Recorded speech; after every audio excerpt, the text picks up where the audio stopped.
Assalamualaikum warahmatullahi wabarakatuh. Perkenalkan, nama saya Nanta Fani Aprilia, NIM 21021100217. Di sini saya akan membahas mengenai dasar-dasar penelitian. Yang pertama adalah arti penelitian.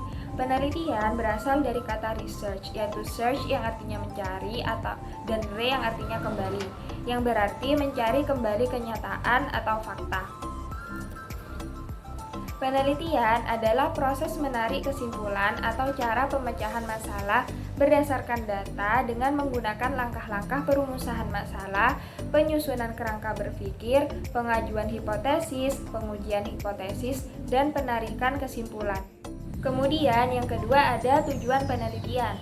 Penelitian bertujuan untuk yang pertama adalah menemukan fakta atau prinsip atau produk yang baru dari suatu pengetahuan atau eksploratif.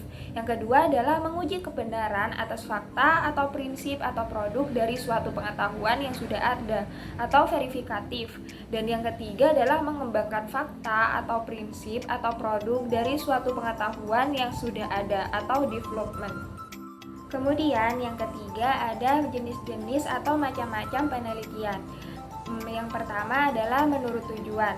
Ada penelitian eksploratif, penelitian verifikatif, dan penelitian development. Menurut proses, penelitian ada dua. Yang pertama ada penelitian dokumenter dan penelitian eksperimen. Dan menurut tempat, penelitian ada tiga. Ada penelitian laboratorium, penelitian perpustakaan, dan penelitian lapangan. Menurut pemakaian, penelitian ada dua, yaitu penelitian murni dan penelitian terapan. Kemudian menurut metode pendekatan, penelitian ada dua. Yang pertama ada penelitian kuantitatif, kemudian ada penelitian kualitatif. Kemudian yang keempat ada ciri khas penelitian. Yang pertama, penelitian harus berkisar di masalah yang ingin dipecahkan. Yang kedua, penelitian harus mendukung unsur orisinilitas. Yang ketiga, harus didasarkan pada pandangan yang ingin tahu. Yang keempat, harus berdasarkan pada asumsi bahwa suatu fenomena mempunyai hukum. Yang ketiga, untuk menemukan generalisasi. Yang kelima adalah studi tentang sebab akibat. Yang keenam adalah menggunakan pengukuran yang akurat. Dan yang terakhir adalah menggunakan teknik yang secara sadar diketahui. Kemudian yang kelima ada proses penelitian.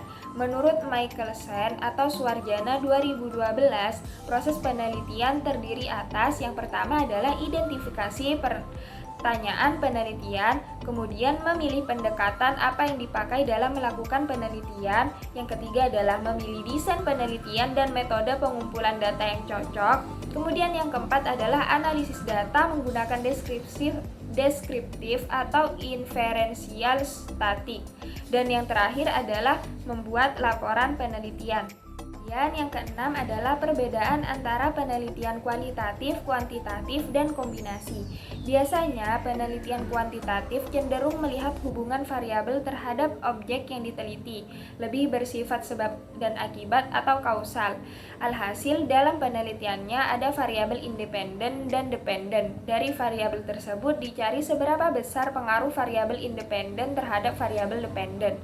Sementara penelitian kualitatif yang bersifat holistik dan lebih menekan pada proses, maka penelitian kualitatif dalam melihat hubungan antar variabel pada objek yang diteliti bersifat interaktif, yaitu saling mempengaruhi, sehingga tidak diketahui variabel independen dan dependennya. Kemudian, pada penelitian kombinasi, hubungan antara variabel yang diteliti dapat berupa hubungan sebab akibat dan hubungan interaktif, tergantung model kombinasi. Terakhir adalah jenis-jenis metode analisis data kuantitatif dan juga kualitatif. Jenis analisis data kuantitatif yaitu analisis statistik deskriptif, analisis statistik inferensial, dan analisis diskriman. Kemudian jenis analisis data kualitatif yaitu analisis konten, analisis naratif, analisis wacana, analisis kerangka kerja, dan analisis teori beralas. Berikut materi yang dapat saya sampaikan. Apabila ada kesalahan mohon maaf. Wassalamualaikum warahmatullahi wabarakatuh.